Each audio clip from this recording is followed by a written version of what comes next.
Hingkot karon nakabangutan ako usara ang atong kasing-kasing pero ngano mahigugma man ta og lain.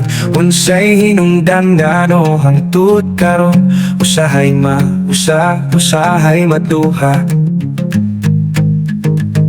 Unsay hinungdan ngano atong gugma mawagtang mura na noon o babot kang nakalip mo balhin sa uban. Dili nimo masaktan hangtod sa sinugdanan, padulong sa katapusan. Ang pagtibok sa imuhang kasing-kasing mokalig na tuwa sa lain. Abi nimo upinuang lang pero nagseryoso man. Bisag unsa unog likay maghinay-hinay man noon ug latay, hangtod nga magkasinat-tanay.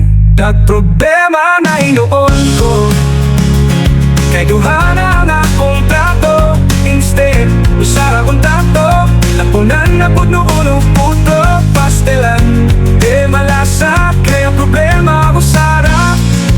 Nahimo na hinuon na karon ang duha, lapad-lapad lang sa ulo nga akong nahigugma.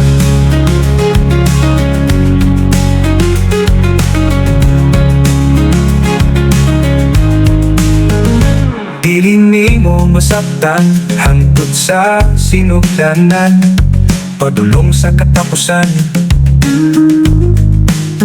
Ang pagtibok sa imuhang kasing-kasing mokalig nga tuwa sa lain. Abi nimo upiluang lang pero nagseryoso man. Bisag sa unog likay